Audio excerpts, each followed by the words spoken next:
and welcome back to the Beautiful Things channel. Today I'm going to show you another way that you can make these really cute little scissor keepers.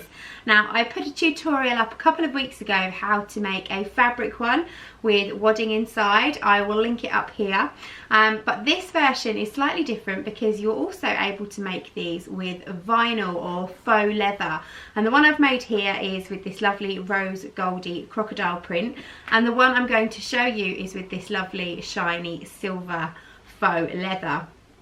Now, because you're using the faux leather and it doesn't have any raw edges, you don't have to make it inside out and back to front and turn it all in the right way. You can simply stitch it together. However, it's going to be a little bit rough on the inside, and it's not going to look after your scissors very well. So what I've done is I've added another layer of felt, which means that you're going to be able to protect your scissors from the inside. Now, you can't see it when you look at the scissor keeper, but when you undo it, inside it has a little felt layer. Now, because you haven't got to stitch it together and turn it in the right way, it also means you don't need any seam allowance. So the PDF pattern that you're going to use is going to be different to the one that I uploaded previously. So do make sure you go down into the description to find the right PDF download, and then you can print it off and it's ready to use. When you do print it off, you need to print it off to actual size or 100%, or it will come out the wrong size and it won't fit your scissors. So off you go print off your template, and then get your fabrics together and come back and join me and I'll show you how we stitch it all together. So once you've printed off your PDF and you've cut it out, obviously, use it as a template, and then you're going to cut out one piece of vinyl and one piece of felt. Take your piece of felt and take your piece of vinyl and just lay them on top of each other.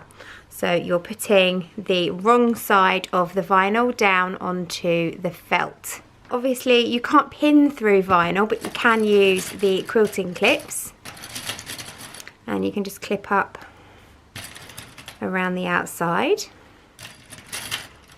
To excuse the light in this video, but it is getting dark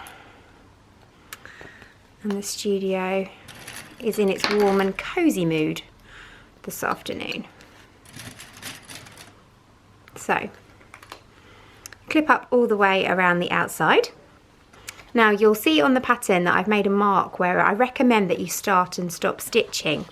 So what you're going to do is you're going to run a line of top stitching all the way around the outside, starting here and stopping here.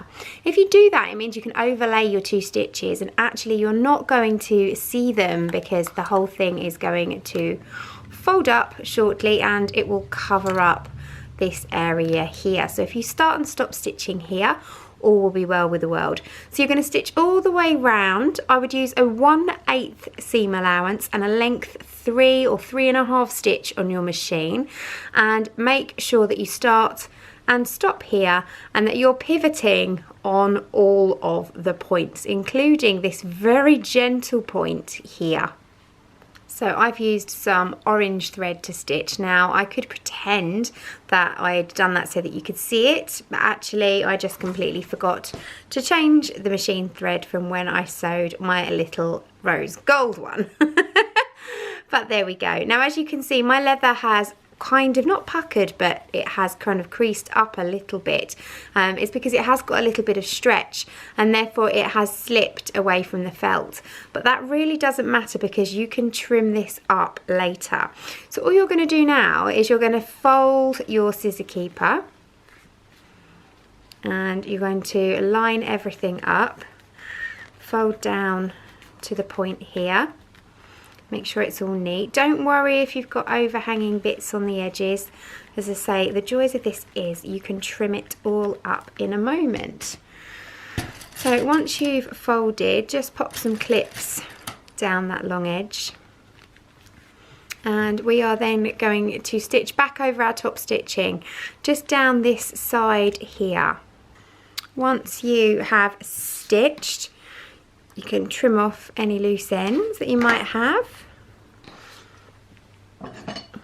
And then grab your fabric scissors and you can just trim up any overhanging felt from down the side there so that that's nice and neat. Fold over your top There we go, that's looking really cute. And then all you need to do is add a little cam snap to the flap like I have done here, just like you would if you were making my quilted version. And there you have it, a little finished vinyl or faux leather scissor keeper. So I hope you enjoyed that tutorial from Beautiful Things. Thank you so much for taking part. If you do make one of the items that I put tutorials up for, I would love to see it. So do make sure that you tag me on Facebook or Instagram or send me a message. All of my contact details and where you can find me are down below, and I will see you for another tutorial really soon. Thanks for watching. Bye!